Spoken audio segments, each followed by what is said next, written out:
हिमविद्या पाठशाला में आप सभी का स्वागत है। उत्तराखंड का समग्र राजनीतिक इतिहास जो कि अजय रावत सर द्वारा लिखा गया है, इसकी एक सीरीज मैं आप लोग के साथ शेयर कर रही हूँ। अगर आप लोग उत्तराखंड कॉम्पिटिटिव एग्जाम की तैयारी कर रहे हैं तो ये सीरीज आप लोगों के लिए बहुत ज़्यादा हेल्पफुल और इंपॉर्टेंट होने वाली है। अगर आप लोगों ने चैनल को अभी तक सब्सक्राइब नहीं किया है तो आप लोग चैनल को सब्सक्राइब कर लीजिए और बेल आइकन भी प्रेस कर दीजिए, ताकि इस बुक से रिलेटेड जितने भी इंपॉर्टेंट टॉपिक्स मैं आप लोग के साथ शेयर करूँ उसका नोटिफिकेशन आप लोगों तक टाइम से पहुँच जाए। अभी तक इस बुक से रिलेटेड 45 पार्ट्स में वीडियोज़ अपलोड कर चुकी हूँ। अगर आप लोगों ने वो वीडियोज़ नहीं देखी हैं तो आप लोग हिम विद्या पाठशाला में विजिट करके का समग्र राजनीतिक इतिहास करके एक प्लेलिस्ट है, वहाँ पे आप वहाँ पे क्लिक करेंगे तो आपको सारे पार्ट्स वहाँ पे मिल जाएंगे और वहाँ पर से आप लोग अपने एग्जाम के पर्पज़ से इंपॉर्टेंट नोट्स तैयार कर सकते हैं। अभी तक हम लोगों ने बहुत इंपॉर्टेंट टॉपिक्स कवर कर लिए हैं उसके अंतर्गत, जैसे कि हमने कुमाऊं में चंद्र राजवंश पूरा कवर कर लिया है, उसके सारे नरेश हम लोगों ने कवर कर लिए हैं। गढ़वाल का जो परमार वंश इस वक्त हमारा चल रहा है उसका भी आधा पार्ट हम पूरा कवर कर चुके हैं, जिसमें हम लोगों ने नरेशों के बारे में पढ़ा कि परमार वंश में कौन सा नरेश कब आया। उनके 52 गढ़ों के बारे में हम लोगों ने पढ़ा। पूरे 54 जो राजा थे, नरेश थे, उसमें उनकी वंशावली के बारे में पढ़ा। तो बहुत डिटेल में हम लोगों ने हर एक चीज़ को कवर किया है, तो आप लोग वहाँ पर से उन सभी वीडियोज़ को देख लीजिएगा और अपने नोट्स तैयार कर लीजिएगा। इस वक्त हमारा परमार में चंद्र राजवंश चल रहा है। लास्ट जो वीडियो आई थी उसमें हमने ललित शाह के बारे में पढ़ा था और प्रद्युमन शाह के बारे में पढ़ा था। उनके सारे डिटेल्स हम लोगों ने पढ़ा था। खुड़बुड़ा का युद्ध हम लोगों ने पढ़ा था, ठीक है। अभी हमारा आज से स्टार्ट हो रहा है गढ़वाल में परमार युग के मंदिर हम लोग आज से स्टार्ट करेंगे, ठीक है। जो एग्जाम के पर्पज से बहुत ज़्यादा इंपॉर्टेंट हो जाता है, ठीक है। इसका जो पहला मंदिर है वो है गोपाल मंदिर। वीडियो को शुरू करने से पहले मैं आप लोगों से हमेशा की तरह एक रिक्वेस्ट करूंगी कि आप लोगों को क्या करना है, कॉपी पेन लेकर बैठना है और जो भी इंपॉर्टेंट पॉइंट्स आप लोग को लगता है नोट करना है तो आप लोग उसको नोट करते जाइएगा, ठीक है। ये जो सीरीज़ है ये स्पेशली उन बच्चों के लिए है जिनके पास बुक्स नहीं है, जिनके पास बुक हैं भी और वो पढ़ नहीं पा रहे हैं, उनको समझ में नहीं आ रहा है कैसे शुरू करें, कैसे पढ़ें, कैसे समझें। उन लोगों के लिए ये सीरीज़ बन रही है। जो लोग बुक्स खरीद नहीं पाते हैं, दूर दूर के क्षेत्रों में रहते हैं, तो मेरी आपसे रिक्वेस्ट है कि आप लोग उन तक ये वीडियो पहुंचाएं, ज़्यादा से ज़्यादा अपने दोस्तों के साथ शेयर करें, ठीक है। कहीं पर को आप लोग को डाउट लगता है कि ये वाला टॉपिक हमको समझ में नहीं आया, तो आप लोग कमेंट बॉक्स में लिख दीजिएगा कि ये वाला टॉपिक फिर से कवर करा दीजिए, तो मैं दोबारा उस पर वीडियो बनाऊंगी, दोबारा उस पर मेहनत करूंगी और आप लोग के लिए वीडियो एक अच्छी और सही वीडियो आप लोग के लिए लेकर आऊंगी, ठीक है। तो आइए शुरू करते हैं हम आज का टॉपिक। तो हमारा सबसे पहला आज का जो परमार वंश का जो मंदिर है वो कौन सा है, गोपाल मंदिर है, ठीक है। यह अलकनंदा तथा नंदाकिनी नदियों के संगम पर स्थित है, ठीक है। अलकनंदा और नंदाकिनी नदियों का जहाँ पे संगम होता है उससे क्या कहते हैं, हम नंद प्रयाग के नाम से जानते हैं, ठीक है। तो ये आपके एग्जाम के पर्पज से सबसे ज़्यादा इंपॉर्टेंट हो जाती है फर्स्ट लाइन, तो आप लोगों को ये सबसे फर्स्ट वाली लाइन अपनी कॉपी में नोट डाउन कर लेनी है। क्वेश्चन क्या आता है कि अलकनंदा और नंदाकिनी नदियों का संगम जहाँ पे होता है उस क्षेत्र को किस नाम से जाना जाता है। वहाँ आपको अ, जहाँ पे इन 2 नदियों का संगम होता है उसको हम किस नाम से जानते हैं, तो नंदप्रयाग नाम से जानते हैं। या फिर ये भी आ सकता है कि नंदप्रयाग में किन 2 नदियों का संगम होता है, तो ये भी आप लोग को नोट करना है, ठीक है। अलकनंदा जो है वो कहाँ पर से इसका उद्गम होता है, संतोपंत ग्लेशियर से इसका उद्गम होता है, चमोली में, ठीक है। और जो नंदाकिनी है ये भी चमोली से आती है। कहाँ पर को चमोली में एक पर्वत है, नंदा घुंटी नामक एक पर्वत है, तो वहाँ पर को एक त्रिशूल ग्लेशियर है, तो वहाँ पर से इसका उद्गम माना जाता है, ठीक है। तो इन दोनों का जो संगम है वो कहाँ पर होता है, नंदप्रयाग में होता है। इसके पीछे एक कहानी है जिसे हम इसके अंतर्गत पढ़ेंगे। नंदप्रयाग गढ़वाल के पंच प्रयागों में से एक है और देश के तीर्थ केंद्र के रूप में प्रसिद्ध है। राजा नंद ने अपने जीवन के अंतिम चरण यहाँ पर को बिताए और तपस्या की। राजा नंद कौन थे, भगवान श्री कृष्ण के जो पिता थे, नंद बाबा। आप लोगों ने बहुत अच्छे से पढ़ा है, देखा है, जाना है उन्हें। तो नंद बाबा जो थे उनकी बात हो रही है, तो उन्होंने यहाँ पर को क्या करा, अपना अंतिम समय यहाँ पर को बिताया और तपस्या की है। उन्होंने भगवान विष्णु के नारायण रूप का पूर्ण निष्ठा के साथ उनके चरणों में समर्पण की भावना के साथ आह्वान किया है, ठीक है। आगे बढ़ते हैं। भगवान विष्णु उनकी भक्ति से अत्यंत प्रसन्न हुए और उन्हें गोपाल के रूप में दर्शन दिए। गोपाल कौन सा रूप था उनका, जब वो बाल्यावस्था में थे। भगवान कृष्ण का जो बाल्यावस्था वाला रूप है जिसमें वो गौ को चराने के लिए जाते हैं ना, तो गोपाल यानी कि गौ को चराने वाला, गौ का संरक्षक, ठीक है। तो अभी समझेंगे हम इस बात को। तो उस गोपाल रूप में भगवान विष्णु ने राजा नंद को दर्शन दिए थे। नारायण का क्षीर सागर में योग निद्रा के रूप में वर्णन अन अंतिक्रमणीय रूप में किया गया है, जो मानव की अनुभूति, बोध या कल्पना से परे है। महाभारत में कृष्ण का नारायण के रूप में और अर्जुन का नर के रूप में उल्लेख किया गया है। वे कृष्ण के बाह्य स्वरूप है जो नर और नारायण के रूप में सारमय, सूक्ष्म और रहस्यमय है। बद्रीनाथ धाम में नर एवं नारायण पर्वत, ठीक है। बद्रीनाथ धाम में नर और नारायण पर्वत विष्णु के विराट स्वरूप या उनके सर्वोत्कृष्ट रूप को दर्शाते हैं। ठीक है, तो ये भी आपको नोट कर लेना है कि नर और नारायण पर्वत कौन से धाम में पड़ते हैं, कहाँ पर पड़ते हैं, बद्रीनाथ धाम में पड़ते हैं। ठीक है, तो इसको भी आप नोट कर लीजिएगा। जहाँ संपूर्ण ब्रह्मांड उनमें समाया हुआ है, बद्रीनाथ धाम एक तरफ नारायण पर्वत के पार घाटी की तलहटी में, दूसरी तरफ अलकनंदा और उसके पार नर पर्वत 3122 मीटर की ऊंचाई पर स्थित है। ये जुड़वा पहाड़ियां बद्रीनाथ चोटियों की श्रृंखला एवं परिसर बनाती हैं। ऐसा विश्वास किया जाता है कि यह नारायण का शाश्वत और सर्वोत्कृष्ट वैकुंठ है। किसका? भगवान विष्णु जी के बारे में बात की जा रही है, तो भगवान विष्णु जी का क्या बताया गया है? शाश्वत और सर्वोत्कृष्ट वैकुंठ धाम बताया गया है, जो पदार्थ से निर्मित ब्रह्मांड से अलग है। स्थानीय परंपरा के अनुसार यह चिरस्थायी परम आनंद का परिमंडल है तथा मोक्ष प्राप्त आत्माओं का परम स्थान है, जहाँ वे शाश्वत आनंद में रहते हैं। ठीक है, तो एक आध्यात्मिक तरीके से जोड़ा गया है इस धाम को, जो किसका है? भगवान विष्णु के भगवान विष्णु का वैकुंठ धाम है। ठीक है, आगे बढ़ते हैं। कृष्ण की गोपाल के रूप में पूजा मध्यकाल में गढ़वाल में प्रारंभ की गई और बाद में कुमाऊं में देश के अन्य हिस्सों की तरह उत्तराखंड में गोपाल बाल कृष्ण का नाम है। ठीक है, गोपाल पदवी अथवा संज्ञा का अर्थ है कि गायों का संरक्षक, यानी कि गौ का अर्थ है गाय और पाल का अर्थ है संरक्षक। ठीक है, तो ये मैं आपको पहले बता चुकी थी। आगे देखते हैं। हिंदुत्व में सब पशुओं में गाय सबसे पवित्र है तथा प्रत्येक मनोकामना की पूर्ति करती है। यह देवताओं तथा राक्षसों द्वारा किए गए समुद्र मंथन के समय प्रकट हुई और 7 ऋषियों को दी गई। ठीक है, 7 ऋषि कौन है? हमारे जो एक तत्व के रूप में विराजमान है, तो इसके बारे में हम लोग अभी जानेंगे। इन सप्त ऋषियों का वर्णन पवित्र मूल ग्रंथ में बार बार आता है। वे हिंदुत्व के जानदार ओजस्वी रूप में उनकी भूमिका ज्ञान के प्रचार प्रसार करने की है। इन सप्त ऋषियों को अधिकांशतः प्रथम योगाभ्यासी के रूप में चित्रित किया गया है। ठीक है, तो सबसे पहला जो योगाभ्यास किया गया था वो इन्हीं सप्त ऋषियों के साथ किया गया था। और किसने किया था? भगवान शिव ने किया था। तो भगवान शिव ने स्वयं इन्हें इस ज्ञान को दूसरों में प्रसारित करने के लिए प्रशिक्षित किया था। ठीक है, जैसे जो अ, यौगिक संस्कृत में भगवान शिव को आदि गुरु माना गया है। आदि गुरु यानी कि सबसे पहला गुरु माना गया है। ठीक है, और उन्हें आदि योगी के नाम से भी जाना जाता है। तो जब उन्होंने योग विज्ञान की खोज की, यानी कि भगवान शिव ने जब योग विज्ञान की खोज की, तो उन्होंने सबसे पहले ज्ञान को प्राप्त करने के लिए सप्त ऋषियों को चुना, यानी कि सप्त ऋषियों को ही ज्ञान का क्या करा? ज्ञान की शिक्षा दीक्षा दी। ऐसा माना जाता है कि हिमालय में केदारनाथ से ऊपर एक कांति सरोवर है। तो उस कांति सरोवर के तट पर आदि गुरु यानी कि भगवान शिव ने इन 7 ऋषियों को योग के विभिन्न आयामों की दीक्षा दी। ठीक है, और फिर यह मानव इतिहास का पहला योग कार्यक्रम और योगाभ्यास सत्र माना जाता है। ठीक है, तो इसीलिए यहाँ पे क्या लिखा? प्रथम योगाभ्यासी के रूप में चित्रित किया गया है इन सप्त ऋषियों को। ठीक है, तो सबसे पहले भगवान शिव ने किसको दी ये शिक्षा? ये दीक्षा किसको दी? सप्त ऋषियों को दी। और फिर ये दीक्षा प्राप्त करने के बाद ये जो सप्त ऋषि थे, ये दुनिया के 7 अलग अलग क्षेत्रों पे चले गए और वहाँ पर क्या किया? उन्होंने धर्म का प्रचार प्रसार किया और योग का प्रचार प्रसार किया। ठीक है, आगे समझते हैं क्या लिखा है। ऋषियों के श्रेणीबद्ध क्रमानुगत ढांचे को सप्त ऋषि मंडल की संज्ञा दी गई है। ठीक है, जो सर्वोच्च ईश्वर अथवा परम ज्ञानी एवं क्रियाशील के मार्गदर्शन में क्रियाशील है। परिवर्तन की प्रक्रिया को शक्तिशाली एवं सुविधाजनक बनाने के लिए आवश्यक ज्ञान और शक्ति को पृथ्वी पर लाते हैं, क्योंकि ब्रह्मांड में सृजन पूर्णतः क्रियाशील है तथा दैवी नियमों के संरक्षक हैं। ठीक है, वे भगवान ब्रह्मा के मनोवांछित पुत्र हैं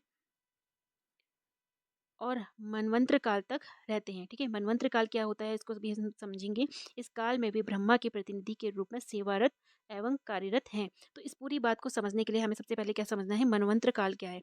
ठीक है, जैसे कि सनातन हिंदू काल गणना का एक बेहद विशाल और वैज्ञानिक पैमाना माना जाता है मनवंतर काल। ठीक है, तो जिस तरह हम लोग समय को मापने के लिए सेकंड, मिनट, घंटे और साल का उपयोग करते हैं ना, समय को मापने के लिए सेकंड, मिनट, घंटे, है ना, साल का उपयोग करते हैं, उसी प्रकार क्या होता है कि ब्रह्मांड की आयु और सीमा को समय को मापने के लिए क्या होता है कि महायुग, मनवंतर और कल्प का उपयोग किया जाता है। ठीक है, जैसे हम समय, मिनट, सेकंड, घंटे ऐसे हम मापते हैं समय को, उसी प्रकार जो ब्रह्मांड की जो आयु होती है, उसकी जो समय होती है, उसको मापने के लिए महायुग, मनवंतर और कल्प का प्रयोग करते हैं। महायुग जो होता है वो 4 युग से बना होता है, यानी कि एक महायुग बराबर होता है 4 युग के। 4 युग कौन-कौन से हमारे? सतयुग है, त्रेता युग है, द्वापर युग है और कलयुग है, ठीक है? तो इन 4 युग से मिलकर एक महायुग बनता है। जब ये 4 युग पूरे हो जाते हैं तो एक महायुग कंप्लीट हो जाता है, ठीक है? और इसकी कुल अवधि कितनी होती है? यानी एक महायुग की कुल अवधि कितनी होगी? 43,20,000 मानव वर्ष होगी, ठीक है? इसको आगे डिटेल में दिया गया है, तो मैं आपको अभी ऐसे ही आप लोगों को बता दे रही हूँ, तो उसके बाद हम दोबारा इसको फिर पढ़ लेंगे। अभी जो मैंने दूसरा शब्द बताया आपको कौन-सा? मनवंतर काल, जो मैंने आप लोगों को बताया, ठीक है? मनवंतर काल जो हम लोग अभी पढ़ रहे हैं, ठीक है? तो महायुग तो मैं आपको बता चुकी हूँ, यानी कि 4 चतुर्युग से मिलकर एक मनवंतर युग बनता है, ठीक है? और इसकी अवधि कितनी बताई? 43,20,000 मानव वर्ष। ये आगे लिखा हुआ है, आप लोग अभी नोट नहीं भी करेंगे तो चल जाएगा। आगे बुक में मेंशन है ये, तो आप लोग वहाँ पर से नोट कर लीजिएगा। अब एक मनवंतर क्या होता है? ऐसे 71 महायुग जब बीत जाते हैं तब एक मनवंतर पूरा हो जाता है। यानी कि जैसे एक महायुग चतुर्युग से मिलकर बनता है, तो उन चारों युग से जो एक महायुग बना है वो ऐसे ही 71 जब महायुग बीत जाएँगे तो एक मनवंतर पूरा हो जाएगा। ठीक है? उम्मीद कर रही हूँ कि आपको समझ में आ रहा होगा। अब वर्षों की गणना कैसे होती है? जैसे एक मनवंतर हो गया, ठीक है? 71 महायुगों का जो एक मनवंतर है, जो एक मनवंतर यानी कि लगभग इसकी जो आयु होती है 30 करोड़ स 67 लाख 20 हज़ार मानव वर्षों का होता है एक मनवंतर। ठीक है? और हर मनवंतर की शुरुआत जब होती है, जब एक नया मनवंतर जब स्टार्ट होता है, तो उसकी जो पूरी व्यवस्था होती है, बदल जाती है। तो एक जो मनवंतर जो होता है, उसके 5 तत्व होते हैं, ठीक है? उन 5 तत्वों में सबसे पहले आते हैं मनु आते हैं, जो क्या होते हैं, उस काल के क्या होते हैं, पुरुष होते हैं, पहले पुरुष होते हैं या फिर राजा होते हैं, ठीक है? ये बात आप सब अच्छे से जानते हैं। और जो फिर आते हैं सप्तऋषि। सप्तऋषि का कार्य क्या होते हैं एक मनवंतर में? मतलब कार्य सबके एक होंगे, लेकिन उनका कार्यभार उनके जो पात्र होंगे वो बदल जाएँगे। जैसे ज्ञान और धर्म की रक्षा करते हैं और हर मनवंतर में सप्तऋषि बदलते रहते हैं, ठीक है? उसके बाद आता है आपका इंद्र, ठीक है? जो देवताओं के राजा होते हैं और उस कालखंड के लिए ही नियुक्त किए जाते हैं, ठीक है? फिर आते हैं देवता आते हैं और उस काल का विशेष देव समूह होता है, ठीक है? एक मनवंतर का एक देवता नियुक्त किया जाता है और वो अ, विशेष देव समूह होते हैं। फिर भगवान का अवतार होता है जो उस मनवंतर विशेष के लिए एक ईश्वर जो होते हैं वो एक मुख्य अवतार लेकर आते हैं, ठीक है? तो 5 तत्व होते हैं एक मनवंतर के, तो हर जो नया मनवंतर आएगा तो उसमें ये सब तत्व वो रहेंगे, लेकिन उनके पात्र बदल जाएँगे, ठीक है? आगे और बेहतर तरीके से समझेंगे इसको। आगे बढ़ते हैं। ज्ञानी ब्राह्मण द्वारा दी गई सप्तऋषियों की प्राचीनतम सूची इस प्रकार है: वशिष्ठ, भारद्वाज, जमदाग्नि, गौतम, अत्रि, विश्वामित्र तथा अगस्त्य। ठीक है? और सप्तऋषियों की वर्तमान सूची के नाम इस प्रकार हैं, जैसे भृगु है, अत्रि है, अग्निसार है, वशिष्ठ है, पुलस्त्य है, पुलाह तथा कृतु है। ठीक है? तो सूची में अंतर का कारण यह है कि सप्तऋषि विभिन्न काल में विभिन्न नियमों से विभिन्न टोलियों, जत्थों में ब्रह्मांड के क्रियाकलापों को शासित करते हैं। यानी कि हर मनवंतर में क्या होगा, जो सप्तऋषि होंगे वो बदल जाएंगे। विभिन्न हिंदू परंपरा में मानव के सृष्टिकर्ता को मनु की उपाधि दी गई है, ठीक है? जो सबसे पहला मनवंतर का सबसे पहला तत्व है वो कौन है? मनु है, और मनु से ही क्या हुई है? सृष्टि का निर्माण हुआ है, ठीक है? आगे बढ़ते हैं। जो क्या होते हैं? पृथ्वी पर शासन करने वाले प्रथम राजा होते हैं, ठीक है? पुराणों के अनुसार मनु एक तत्व है, ठीक है? ये मैं आपको बता चुकी हूँ, जो 5 तत्वों में से एक है और एक मनवंतर में कार्य करता है, यानी कि एक मनु एक मनवंतर के लिए ही अ, तय किया जाता है। उसके बाद जो नेक्स्ट मनवंतर आएगा उसमें मनु बदल दिए जाएँगे, लेकिन मनु यानी कि मनु से ही प्रारंभ होगा। प्रत्येक मनवंतर में प्रत्येक मनवंतर विभिन्न मनु द्वारा शासित किया जाता है, ठीक है? उम्मीद करती हूँ आपको समझ में आ रहा होगा। सप्तऋषि की उपाधि या नाम प्रत्येक मनवंतर में बदलता रहता है, ठीक है? ये भी मैं आप लोग को बता चुकी हूँ। हम वैवस्वत नामक 7वें मनवंतर में रह रहे हैं, ठीक है? जो अभी वर्तमान में हम जो मनवंतर हमारा चल रहा है वो कौन-सा है? 7वां है, और उस मनवंतर का नाम क्या है? वैवस्वत, ठीक है? आप इसको नोट कर लीजिएगा। वैवस्वत नामक मनवंतर है हमारा और हम 7वें मनवंतर में हैं अभी, ठीक है? प्रत्येक मनवंतर 71 महायुगों में विभक्त होता है। जो अभी थोड़ी देर पहले मैंने आप लोगों को बताया कि एक मनवंतर 4 युग से मिलकर बनता है, और जैसे ऐसे ही 71 मनवंतर जब पूरे हो जाएँगे तब हम एक मनवंतर कंप्लीट कर लेंगे, ठीक है? प्रत्येक महायुग जो होता है वो मैंने आप लोगों को बताया था कि 30 करोड़ 67 लाख 20 हज़ार वर्षों का होता है। एक जो अ, महा एक महायुग जो होता है, ठीक है? प्रत्येक युग में अ 43,20,000 वर्ष होते हैं। प्रत्येक जो युग होता है, एक जो युग होता है, जैसे कि एक मान लीजिए सतयुग हो गया, तो एक जो सतयुग होगा वो क्या होगा, 43,20,000 वर्ष का होगा, ठीक है? ऐसे ही करके जो युग जो है वो हमारा 43,20,000 वर्ष का हो गया। ऐसे ही त्रेता युग होगा, फिर द्वापर युग होगा, फिर कलयुग होगा। तो इन सबको मिलाकर कितना बन जाएगा हमारा, 30,67,20,000 वर्ष बन जाएँगे, ठीक है? और अभी हम कौन से महायुग में हैं? 28वें महायुग में हैं, ठीक है? आगे बढ़ते हैं। ब्रह्मांड के निर्माण तथा विघटन का चक्र अनंत रूप में चलता रहता है। सृष्टि निर्माण काल को ब्रह्मा का दिन तथा विघटन काल को ब्रह्मा की रात्रि कहा जाता है। ब्रह्मा की रात्रि काल कहा गया है। एक दिन एक रात बराबर होते हैं, ठीक है? एक दिन एक रात बराबर होते हैं। पुराणों में यह भी वर्णित किया गया है कि ब्रह्मा का एक दिन और एक रात 2 कल्पों का होता है, ठीक है? और जो प्रत्येक कल्प होता है वो 14 मनवंतर होते हैं, ठीक है? वर्तमान कल्प में 6 मनवंतर बीत चुके हैं, ठीक है? अभी कितने मनवंतर बीत चुके हैं? 6 मनवंतर बीत चुके हैं। जो यहाँ पे को लिखा है ना कि ब्रह्मा का एक दिन और एक रात 2 कल्पों का होता है, और प्रत्येक कल्प में 14 मनवंतर होते हैं। और वर्तमान में 6 मनवंतर बीत चुके हैं, तो इसीलिए हम कौन से उसमें हैं? 7वें में हैं। भौतिक ब्रह्मांड की अवधि सीमित होती है तथा इसे कल्पों के चक्र के रूप में स्पष्ट व्यक्त किया गया है। हिंदुत्व के अनुसार एक कल्प ब्रह्मा ब्रह्मा का एक दिन और ब्रह्मा का एक दिन 1,000 चक्रों का होता है, ठीक है? आगे बढ़ते हैं। जिसमें प्रत्येक में 4 युग होते हैं, सतयुग, त्रेता युग, द्वापर युग, कलयुग, ठीक है? प्रत्येक युग धर्मनिष्ठा, नैतिकता, शक्ति, महत्ता, आयु काल एवं प्रफुल्लता की क्रमशः ह्रास का प्रतिनिधित्व करता है। सद्गुण, विवेक एवं धर्मपरायणता सतयुग के गुण तथा विशेषता है, ठीक है? जो सतयुग है उसकी विशेषता क्या है? सद्गुण, विवेक एवं धर्मपरायणता। तो ये सतयुग की विशेषता है। सतयुग दुराचार तथा अज्ञानता से रहित है, ठीक है? सतयुग में किसी भी तरह का दुराचार और अज्ञानता नहीं थी, ठीक है? तो इसीलिए इसकी अवधि कितनी थी? 17,28,000 थी, ठीक है? सतयुग की सतयुग जो चला था हमारा 17,28,000 वर्षों तक चला, ठीक है? उसके बाद त्रेता युग के बारे में त्रेता युग में बुरे तत्वों का आविर्भाव उत्पन्न हो चुका था, तो इसकी अवधि घटकर 12,96,000 हो गई, ठीक है? त्रेता युग में क्या हो गया था? फिर बुरे तत्व का आविर्भाव हो चुका था, तो इसमें इसकी जो अवधि थी वो घटकर कितनी हो गई? 12,96,000 हो गई। द्वापर युग में मूल्यों का और ह्रास हुआ और यह 8,64,000 वर्षों तक रहा, ठीक है? इसमें एक जीरो मिसिंग है, ये 8,64,000 होगा, ठीक है? एक जीरो मिसिंग है, आप लोग ऐड कर लीजिएगा, वर्षों तक रहा, ठीक है? और कलयुग में बुरी परिस्थिति अपनी पराकाष्ठा में पहुंच चुकी है। पृथ्वी कलह, दुराचार एवं अज्ञानता रूपी लोलुप बादलों से आच्छादित है। कौन? कलयुग। परिणाम स्वरूप इसकी अवधि और घटकर अनुमानित 4,32,000 वर्षों की होनी है, ठीक है? यह भी व्यक्त किया गया है कि कलयुग में दुराचारी गतिविधियों की बढ़ोतरी होगी और परिस्थिति इतनी बिगड़ जाएगी कि परमेश्वर स्वयं कल्कि का रूप में अवतार लेंगे, ठीक है?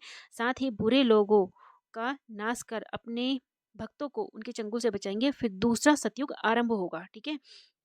जैसा कि मैंने आप लोगों को बताया, यानी कि 71 जब महायुग कंप्लीट हो जाएंगे तब हम नेक्स्ट मनवंतर में पहुंचेंगे, यानी कि 8वें मनवंतर में पहुंच जाएंगे। तो जैसे कि कलयुग अब हमारा जो 4 युग हैं उसमें से जो लास्ट वाला है वो कलयुग है। कलयुग समाप्त हो जाने के बाद फिर से सतयुग स्टार्ट होगा, ठीक है? तो अभी हम कौन से महायुग में थे? 28वें महायुग में थे, ठीक है? जब फिर से स्टार्ट होगा तो फिर 29वां महायुग स्टार्ट हो जाएगा, ठीक है? उम्मीद कर रही हूँ आपको समझ में आ रहा होगा। आगे बढ़ते हैं। आगे हम कहाँ पर को थे? ब्रह्मांड के विघटन के पश्चात सप्तऋषि ईश्वर में विलीन हो जाएंगे। ब्रह्मा के प्रतिनिधि के रूप में उनका कार्यभार सप्तऋषियों के अन्य दैवी टोलियों या दैवी जत्थे को सुदूरपुर किया जाएगा, ठीक है? सप्तऋषि देवताओं से उच्च पद धारण करते हैं।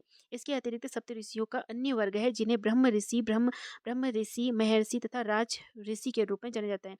सभी सप्तऋषि ब्रह्म ऋषि हैं और ऋषियों में सर्वश्रेष्ठ श्रेणी के हैं, जिन्होंने न केवल ब्रह्मा के अर्थ को आत्मसात किया है बल्कि जीवन के रहस्यों को भली भांति समझा है।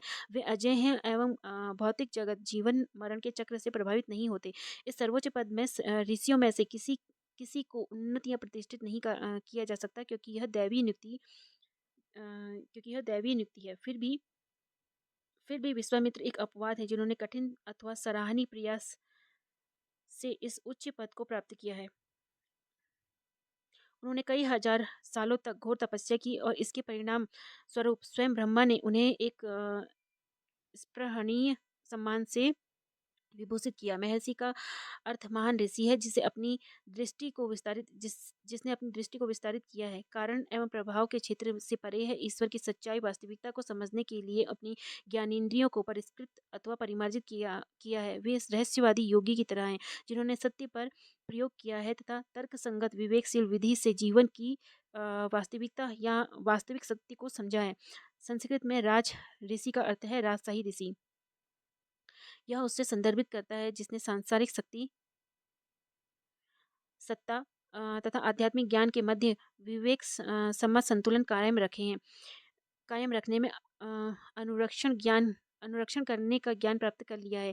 एक दिन राज ऋषि विश्वामित्र की तरह जीवन के वास्तविक ज्ञान प्राप्ति हेतु राजपथ का परित्याग कर सकता है। रहस्य की खोज करने वाला ही एक गूढ़ सत्यवादी है जिसका परित्याग जीवन के संपूर्ण सत्य को जानने हेतु सही दिशा में केंद्रित है। सत्य पर उसकी खोज तपस्या की एक लंबी यात्रा है और संपूर्ण सत्य को समझने की गहन परीक्षा है। ठीक है, तो ये हम लोगों ने किसके बारे में समझा? ऋषियों के बारे में, महर्षियों के बारे में और सप्तऋषियों के बारे में हमने समझा। और हम लोगों ने एक सबसे बड़े ब्रह्मांड की जो आयु है उसके बारे में हम लोगों ने समझा। उम्मीद करती हूँ आप लोगों को ये समझ में आया हो। नहीं आया होगा तो आप लोग एक बार और मुझे कमेंट कीजिएगा, मैं एक बार और इस पे वीडियो लेकर आप लोग ले आऊँगी। नेक्स्ट जो अभी हमारा आने वाला है कि गोपाल बहुत शरारती बच्चा था। ठीक है, अब हम गोपाल जो मंदिर जिसके बारे में हम पढ़ रहे हैं उसके बारे में हम लोग समझेंगे कि जो गोपाल हैं, गोपाल कौन? भगवान श्री कृष्ण। गोपाल बहुत शरारती बच्चा था, लेकिन उसका नटखटपन केवल कलाबाजियाँ या उछल कूद नहीं थी। ठीक है, बल्कि वे हमें अपना अंतः निरीक्षण करने तथा सर्वशक्तिमान ईश्वर की शरण में जाने का संदेश देते थे। उनकी कहानियाँ, रूपक कथाएं एवं प्रतीकात्मक कथाएं हैं जो गहन आध्यात्मिक शिक्षा तथा ज्ञान को उजागर करती हैं। ठीक है, भगवान श्री कृष्ण की बाल लीलाओं के बारे में आप लोगों ने हम बचपन से देखा होगा, पढ़ा होगा, सुना होगा। तो उससे हम लोग ये समझ सकते हैं कि भगवान कृष्ण का जो ये नटखटपन वाला अम, जो बाल्यावस्था थी, तो वो क्या थी कि कुल मिलाकर वो क्या करना चाहते थे? ईश्वर से मिलाना चाहते थे। ठीक है, ईश्वर से एक जुड़ाव रखना चाहते थे, जिसमें काफ़ी सफल भी हुए। ठीक है, कृष्ण का मक्खन चुराना एक आम शरारत है, लेकिन यह वास्तव में शर्तहीन प्रेम, अनुशासित अभ्यास, माँ के मार्गदर्शन तथा छत्र छाया का प्रतीक है। ठीक है, उनकी शरारत उनके प्रति दैवीय प्रेम एवं आस्था उनकी शरारत उनके प्रति दैवी प्रेम एवं आस्था का प्रतीक है, जो हमें अपने अंदर की खोज करने का दुर्लभ अवसर प्रदान करती है। जब हम समर्पण की भावना से गोपाल का नाम लेते हैं तो स्मरण करते हैं कि जब हम विश्व को गोपाल की नज़रों से देखते हैं तथा नाम के अर्थ का अनुभव करते हैं। एक बार जब गोपाल अपनी माँ की गोद में लेटे थे तब जम्हाई ले रहे थे। उस समय उनकी माँ ने उनके मुंह के अंदर झांका तो उन्होंने संपूर्ण ब्रह्मांड को उनके अंदर समाया हुआ देखा। गोपाल के प्रति आस्था हमें समझाती है कि हम वह नहीं जो हम दिखाई देते हैं। उनकी कृपा से संपूर्ण ब्रह्मांड हमारे अंदर समाया हुआ है। ठीक है, तो ये हमने किसके बारे में पढ़ा? हमने पढ़ा ये गोपाल मंदिर के बारे में। ठीक है, भगवान विष्णु के बारे में ये पढ़ा। ठीक है, उम्मीद करती हूँ आप लोगों को ये समझ में आया होगा। नेक्स्ट जो हमारा टॉपिक है वो है अलौकिक देवस्थल और देवग्रह वंशी नारायण। ठीक है, इसके बारे में हम लोग जानेंगे। जनपद चमोली के जनपद चमोली के उर्गम घाटी में स्थित 8वीं शताब्दी का एकांकी संरचना वाला बंसी नारायण मंदिर भगवान कृष्ण को समर्पित है। ठीक है, तो ये मंदिर भी किससे संबंधित है? भगवान कृष्ण से संबंधित है। ठीक है, यह वर्ष में केवल रक्षाबंधन के दिन सूर्योदय से सूर्यास्त तक खुलता है। शेष 364 दिन नारद मुनि कृष्ण भगवान की पूजा अर्चना करते हैं। ठीक है, तो इस कहानी को हम पूरी तरह समझेंगे। इसमें 2 कहानियाँ हैं इसके अंतर्गत, तो बहुत ध्यान से सुनिएगा। बहुत अच्छी कहानी है। लोग पुरोहित लोग पूजा स्थल की परंपरा को हिरण्यकश्यप के राजवंश बलि से जोड़ते हैं। ठीक है, ये बलि लिखा हुआ है। ठीक है, यहाँ पे थोड़ा मिस प्रिंट हुआ है तो आप लोग इसको ठीक कर लीजिएगा, ये बलि है। ठीक है, तो हिरण्यकश्यप जो था उसके राजवंश से संबंधित राजवंश बलि से जोड़ते हैं। वह भी समतुल्य शक्तिशाली था और उसने तीनों लोकों पर नियंत्रण कर लिया था। राजा बलि कौन था? जिसे भगवान विष्णु का एक अवतार था, जिन्होंने एक वामन अवतार था, जहाँ पर को उन्होंने उनकी जो भूमि नापी थी, ठीक है? तो वो पूरी कहानी हम इसके अंतर्गत पढ़ेंगे। तो वह क्या था कि वह भी समतुल्य शक्तिशाली था और उसने तीनों लोकों पर नियंत्रण कर लिया था। वह एक महान नेता था। उसने राज्य में शांति स्थापित की। उसने शासन में प्रजा उसके शासन में प्रजा अत्यंत प्रसन्न एवं समृद्धशाली थी। अपने दादा प्रहलाद प्रहलाद कौन? जो हम लोगों ने प्रहलाद और होलिका की जो कहानी सुनी है, भगवान विष्णु के जो परम भक्त थे प्रहलाद, तो उनकी बात हो रही है। तो प्रहलाद जो थे वो बलि के दादा थे। अपने दादा प्रहलाद की तरह भगवान विष्णु के भक्त थे। कौन? राजा बलि अपने दादा प्रहलाद की तरह भगवान विष्णु के भक्त थे, ये कहा गया है यहाँ पर को। उसने अपने दादा से वेदों का ज्ञान प्राप्त किया और बाद में गुरु शुक्राचार्य द्वारा प्रबुद्ध बनाया गया। यद्यपि बाली ने भगवान के चरणों में समर्पण कर दिया, लेकिन वह शौकीन मिजाज का तथा जुनून वाला व्यक्ति था। वह स्वर्ग में राजा इंद्र के समान उच्च पद प्राप्त करने का महत्वाकांक्षी था। उसने इंद्र का स्थान प्राप्त करने की लालसा तथा ब्रह्मा को प्रसन्न करने हेतु कठोर तपस्या की। भगवान ब्रह्मा उसकी तपस्या और भक्ति से अत्यंत तृप्त अथवा संतुष्ट हुए। उन्होंने बाली को पराजय होने और मानव जाति की भलाई तथा उद्धार हेतु इंद्र के समान शक्तिशाली होने का वरदान दिया। उसके बाद उसने अपने गुरु शुक्राचार्य से संपर्क किया। अपने गुरु के मार्गदर्शन से उसने विश्व विजित यानी कि तीनों लोगों का राजा बनने हेतु क्या किया? भृगुक भड़ोच में नम्रता नदी के तट पर यज्ञ किया। ठीक है, ये भृगुक और भड़ोच को हम लोग समझ लेते हैं। भृगुक और भड़ोच क्या है कि जो भड़ोच है, इसका जो प्राचीन मूल नाम है वो भृगु कच्छ है। ठीक है, यहाँ पर मैं लिख के आप लोग को बता देती हूँ। भृगु कच्छ प्राचीन और मूल नाम है ये। ठीक है, इसका भृगु भड़ोच का मूल नाम क्या है? भृगु कच्छ है। ठीक है, जिसे इतिहास में भड़ोच भी कहा जाता है। ठीक है, जैसे कि यहाँ पर को लिखा गया है। तो इसके पीछे एक छोटी सी पौराणिक कहानी है, जिसे मैं आप लोगों को बता देती हूँ कि भारत के सबसे प्राचीन और ऐतिहासिक बंदरगाह शहरों में से एक है ये। ठीक है, वर्तमान में गुजरात में नर्मदा नदी के तट पर स्थित है ये। ठीक है, ये अब इसकी जो पौराणिक जो एक छोटी सी कथा है उसको हम समझ लेते हैं। पौराणिक नाम मैं आपको बता चुकी हूँ कि भृगु कच्छ है। तो यह नाम भृगु ऋषि, जो हम लोगों ने सप्त ऋषियों के बारे में हम लोगों ने इससे पहले पढ़ा, तो उसमें एक भृगु ऋषि थे, तो उनके नाम पर ये इसका नाम पड़ा हुआ है।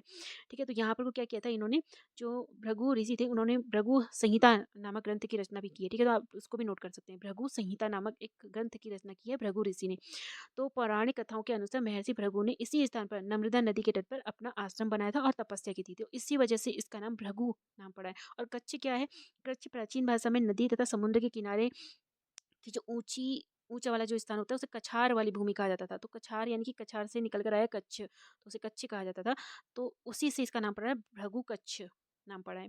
ठीक है, और फिर उसके बाद क्या हुआ कि ये धीरे धीरे समय के साथ जो बदलाव हुआ, तो उसमें अपभ्रंश होकर भृगु कच्छ अपभ्रंश होकर में भरू कच्छ हो गया। फिर उसके बाद भड़ोच हो गया। ठीक है, तो अभी इसको भरोच नाम से जाना जाता है। ठीक है, तो ये एक छोटी सी एक जानकारी थी जो आप लोग को नोट कर लेनी चाहिए। तो ये कहाँ पर को है? ये गुजरात में है। ठीक है, गुजरात की नर्मदा नदी के तट पर है और वहाँ पर को क्या किया था उन्होंने? तपस्या की थी। अ, यज्ञ अग्नि देवता को प्रसन्न करने के लिए किसने? बाली ने। ठीक है, राजा बाली ने कहाँ पर को अपने गुरु शुक्राचार्य जी के मार्गदर्शन के अनुसार भड़ोच नामक स्थान पर नर्मदा नदी के किनारे एक तट पर यज्ञ किया था। और यज्ञ किसके लिए किया था? अग्नि देवता को प्रसन्न करने के लिए किया गया था। अग्नि देवता ने उसे दैवीय सुनहरा रथ प्रदान किया और अलौकिक अस्त्र शस्त्र प्रदान किए। अपने गुरु शुक्राचार्य के आशीर्वाद के बाद सहमति से बाली ने दैवीय रथ में सवार होकर इंद्र को पराजित करने हेतु प्रस्थान किया। बाली अपने लक्ष्य में सफल हुआ। विजय के बाद उसकी लोकोत्तर या अधिक दैवी शक्तियों में इतनी वृद्धि हो गई कि उसने देवताओं को डराना और धमकाना शुरू कर दिया। तब देवताओं ने क्या करा? भगवान विष्णु की शरण में गए और रक्षा के लिए प्रार्थना की। उन्होंने एक बौने फिर भगवान विष्णु ने क्या किया? एक बौने पुरोहित का रूप अवतार लिया, जिसे क्या कहा जाता है? भगवान का पहला विष्णु अवतार कहा जाता है, वामन अवतार कहा जाता है। ठीक है, आगे बढ़ते हैं। आगे क्या लिखा है? पुरोहित पुरोहित के इस रूप में वह बाली के समक्ष प्रकट हुए और बाली से उतनी जमीन मांगी जितनी कि वह 3 कदमों में ले सकी। ठीक है, बाली से वरदान मिलने पर भगवान विष्णु ने विराट रूप धारण कर लिया और 2 कदमों में ही पूरी पृथ्वी, स्वर्ग और मध्य स्थित वायुमंडल को क्या कर लिया, पूरा नाप लिया। तत्पश्चात उन्होंने बाली से अपना तीसरा कदम रखने के स्थान मांगा और बाली तत्काल महसूस कर लिया उन्होंने कि यह जो बौना पुरोहित है वो भगवान विष्णु का अवतार है, और उन्होंने अपना तीसरा कदम अपने मस्तक के ऊपर रखने के लिए आग्रह किया। ठीक है, आगे बढ़ते हैं। उदारतापूर्वक उन्होंने तीसरा कदम रखने के लिए मना कर दिया। किसने? भगवान विष्णु ने। ठीक है, उन्होंने बाली को अमरत्व का वरदान देकर पाताल लोक दिया। बाली ने विष्णु भगवान से निसी दिन उनके समक्ष उपस्थित रहने हेतु याचना की, ताकि वह उनकी पूजा कर सके। निसी दिन यानी कि दिन रात वे क्या करें, उनके समक्ष उपस्थित रहे, ताकि वो उनकी पूजा कर सके। विष्णु भगवान बाली की नीति, परायणता, धर्म परायणता और भक्ति भाव से प्रसन्न हुआ और उसका द्वारपाल बन गई। क्योंकि क्या कहा था उसने, बाली ने भगवान विष्णु से, कि आप निसी दिन उनके समक्ष रहें, उनके दिन रात उनके समक्ष उपस्थित रहें, ताकि वो पूजा कर सके। तो इस वचन को पूरा करने के लिए वो द्वारपाल बन के वहाँ पर को रहने लगे। भगवान विष्णु की अनुपस्थिति में देवी लक्ष्मी वैकुंठ में अकेली बैठी हुई थी, अपने आप को अकेला महसूस करने लगी। तो जब वो नारद ने पूरा वृतांत देवी को सुनाया, तब वो वेश बदल कर पाताल लोक गई। राजा बलि से मुलाकात के पश्चात उन्होंने, यानी कि लक्ष्मी ने कहा कि उनके पति किसी महत्वपूर्ण कार्य के लिए कहीं गए हुए हैं। उन्होंने लक्ष्मी ने अनुरोध किया कि उनके पति की वापसी तक उन्हें अपने संरक्षण में रखें। राजा बलि के राज्य में प्रत्येक व्यक्ति सुरक्षित था, वह प्रजा के साथ अपने बच्चों जैसा व्यवहार करता था। लक्ष्मी पाताल लोक में प्रसन्नतापूर्वक रह रही थी, और उन्होंने राजा बलि को अपनी मर्यादित आचरण से प्रभावित किया। एक दिन जब सर्वोच्च सत्ता को आहुति तथा नैवेद्य अर्पित कर रही थी, यानी कि लक्ष्मी, तो तब बलि ने उनसे पूछा कि वह किसकी पूजा अर्चना कर रही हैं। फिर लक्ष्मी ने उत्तर दिया कि उनकी ईश्वर के प्रति आह्वान उनके भ्राता के कल्याण हेतु है। राजा उनके भ्राता प्रेम से प्रेरित और भावुक हो गए। उनकी, यानी कि राजा बलि की आंखों में आंसू भर आए और लक्ष्मी की उत्कंठता के बारे में पूछा। लक्ष्मी ने तत्काल अपने पति द्वारपाल की ओर इशारा किया कि उन्हें, यानी कि द्वारपाल के कार्य से मुक्त कर दिया जाए। तत्काल द्वारपाल एवं लक्ष्मी अंतर्ध्यान हो गए और अदृश्य अदृश्य हो गए और शीघ्र ही अपने वास्तविक रूप में प्रकट हो गए। सच्चाई का पता लगने पर तथा परिस्थिति की गंभीरता को भापते हुए राजा बलि उनके चरणों में गिर गए और क्षमा याचना करने लगे। भगवान विष्णु ने बलि को वरदान के रूप में स्पष्ट कहा कि वह, यानी कि बलि, उन्हें नित्य निस दिन देख सकेंगे। ठीक है, तो उसके आगे फिर क्या हुआ? भगवान विष्णु ने उनकी महानता, उदारता, परोपकारिता तथा अखंडता के कारण उसे वरदान दिया कि शासक के रूप में वह इंद्र पर सफलता प्राप्त करेगा। और देवी लक्ष्मी ने भी उनके ऊपर अपनी दैवी स्वीकृति तथा चिरस्थायी आशीर्वाद की भरमार की।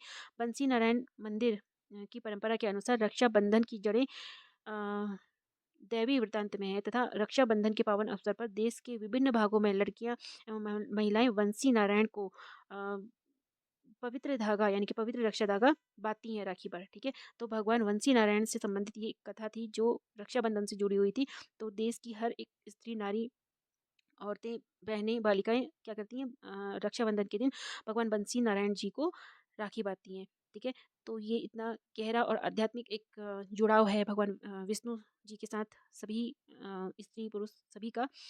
तो ये हमारा टॉपिक था आज का। और इसके अंतर्गत हम लोगों ने आज 2 टॉपिक कवर किए हैं, गोपाल मंदिर के बारे में और वंशी नारायण मंदिर के बारे में हम लोगों ने जाना, परमार वंश से संबंधित है। तो आगे हमारा हरियाली देवी मंदिर आएगा, और इसके साथ मैं देख सकती हूँ कि कितने और मंदिर हमें कवर कर सकते हैं। तो वीडियो को लास्ट तक देखने के लिए आप लोगों का बहुत बहुत धन्यवाद। जो भी डाउट होगा आप लोग मेंशन कर सकते हैं कमेंट बॉक्स में, मैं उस पर दोबारा काम करूँगी। वीडियो को लास्ट तक देखने के लिए बहुत बहुत धन्यवाद। अब मिलेंगे नेक्स्ट वीडियो में।